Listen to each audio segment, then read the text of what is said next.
Fala, filhotes, vocês estão vivos? No vídeo agora nós vamos falar um pouquinho sobre filosofia para crianças, algumas pressuposições educacionais de filosofia para crianças. Aqueles que afirmam que filosofia para crianças é capaz de incentivar o pensar filosófico geralmente são seguros de que, virtualmente, todas as crianças se interessam e têm a capacidade de participar de tal atividade. A nossa tradicional relutância em discutir assuntos filosóficos com as crianças é resultado da nossa ligação a uma arcaica teoria educacional.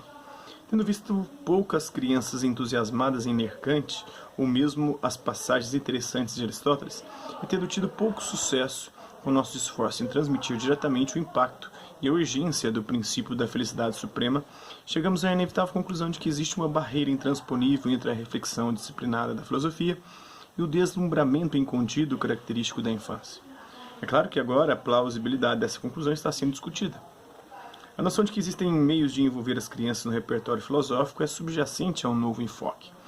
Os paradoxos, aparência e realidade, permanência e mudança, unidade e diversidade, encantam-nas desde a mais tenra infância. Talvez uma década ou duas antes de estarem preparadas para abordar Heráclito ou Parmênides. Como os pré-socráticos, as crianças tendem a ser sucintas.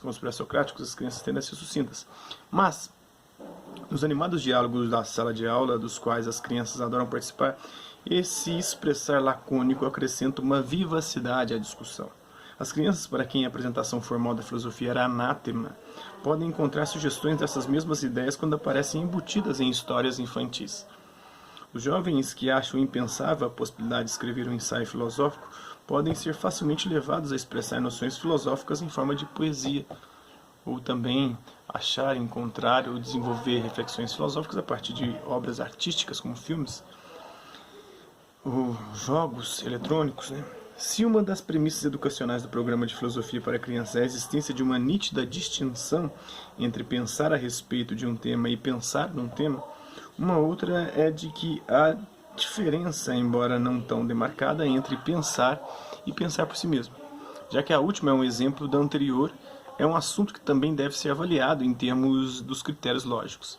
Mas se inferir o que se segue de premissas é uma das coisas que o pensar, em seu sentido mais amplo, implica, então pensar por si mesmo requer inferir o que se segue das nossas próprias premissas.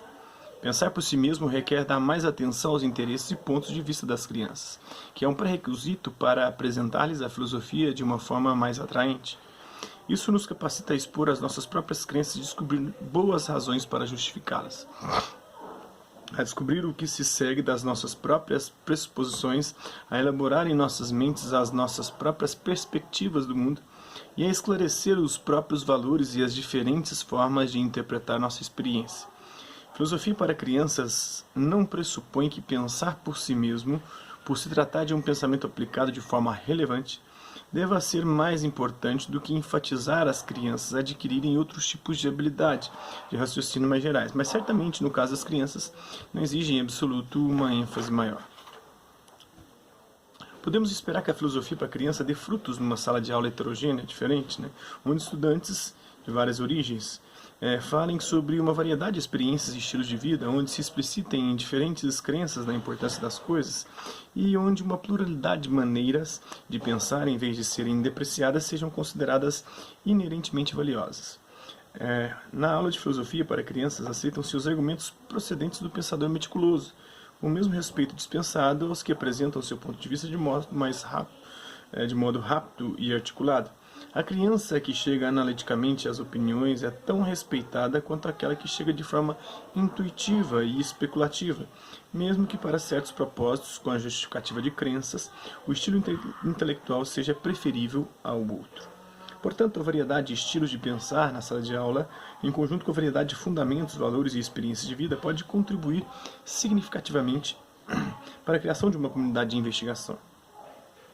Além disso, a investigação compartilhada acaba sendo vista como uma contrapartida positiva do pensar por si mesmo, quando enfoques muito diferentes dos problemas são aceitos abertamente. Diminui a competição hostil e as contribuições dos diferentes participantes são bem recebidas. Um dos maiores obstáculos para que as crianças pratiquem a filosofia é a terrível terminologia tradicional.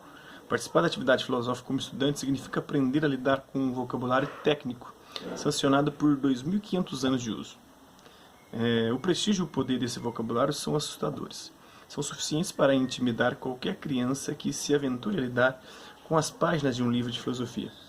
Por essa razão, filosofia para criança exige que se passe por cima desse vocabulário. Na medida do possível, deve incentivar o pensamento filosófico a partir dos termos e conceitos da linguagem cotidiana com a qual as crianças se sintam à vontade.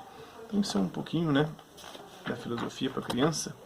Filosofia na sala de aula, do Matteo Lippmann, Frederic Oskanian e Margaret Sharp. E de algumas pressuposições educacionais de filosofia para crianças. Espero que vocês tenham gostado do vídeo. Quem curtiu, dá um like. Quem não curtiu, dá um dislike. Quem se interessar pelo conteúdo do canal, só se inscrever, ativar o sininho e aguardar os próximos vídeos e as próximas notificações.